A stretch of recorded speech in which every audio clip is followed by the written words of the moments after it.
Matapos nga na mag-post sa kanyang social media ang vocalist ng bandang The Juans na si Carl Guevara, kung saan ay magkakaroon nga sila ng concert sa Singapore. Ayon sa kwento ni Carl, tumawag sa kanila ang promoter ng nasabing concert nila doon at sinabi na not doing well daw ang selling ng kanilang mga tickets. Dahil dito, agad-agad silang nag-book ng ticket papunta doon sa kanilang pera. At ayon kay Carl, maaaring matuloy pero walang manood sa kanila at syempre lugi para na lamang hindi mapahiya ang mga promoter or yung mga tao na nagtiwala sa kanila. Maaari naman ding makancel. Pero ganun pa man kung ano man ang mangyari, ay pinagpapasalamat ni Carl ang lahat-lahat ng ito. Nakakalungkot ayon sa kanya dahil nga matindi ang kanila nga pong hirap at ang gastos na rin na tila na abono na. Alam niyo po ba kung sino ngayon ang nais tumulong sa nasabi nga pong The Juans? Walang iba kundi ang fans ng SB 19 na 18.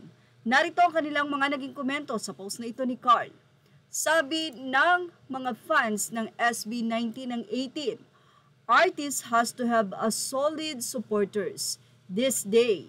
Very rare na lang to go to the concert and event and spend para manood. The Juan have the talent and all. Minsan lang talaga di na po promote yung show ng bongga, lalo pag abroad. Tiwala lang, Filipino community will help to sold out your concert. I'm an 18 and surely they will also support the people who's a good friend with. Panawagan pa ng mga 18 Singapore, please help. They do massive promoting din before kaya yan. Sobrang galing ng The Juans. Ilang beses ko na kayong napanood ng live and super proud and galing nyo. Ride connection lang po talaga, sana makita ng Singapore 18 to. Hindi pa dyan natatapos ang nasabi nga pong komento ng mga 18. I feel you guys, undas kasi most OFW sending money to their families, but I know with hard work and promotion, your ticket sales will pick up. Tip, try what SB19 did para ma-sold out ang Day 2 concert at the Philippine Arena.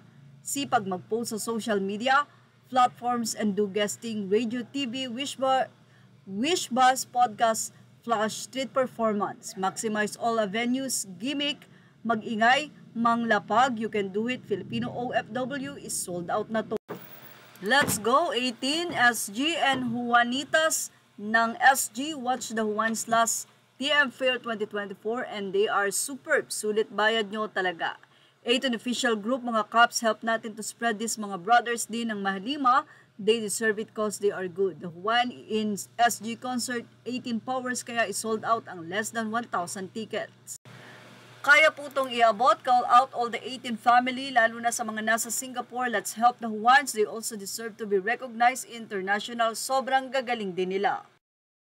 SB 19, let's go. Time for bayanihan. 18, let's repost and share. Don't worry, 18 will help promote the Juans. Sabi nga ni Pablo, tuloy-tuloy lang brother, we may not be in SG, but we will help market. From now on, 18, if may nakakaluwag-luwag, let's help other OPM groups. Say naman ng isa o ng ilan, is there anybody who knows na 18 sa Singapore who is helping with the promo, willing to sponsor tickets? Thanks. Say naman ng isa, message po kayo sa kanila, baka makatulong. God bless you, Caps. Proud. Anyway, sabi nga, kung ano ang puno, siya ang bunga. Ibig sabihin, ang mga 18 ay napakababait. Dahil na rin, ito ang nakukuha nila sa SB19. Ito ang sinasabi ng SB19. Ang nasabi nga pong kabutihan at ang nasabi nga pong pagtulong.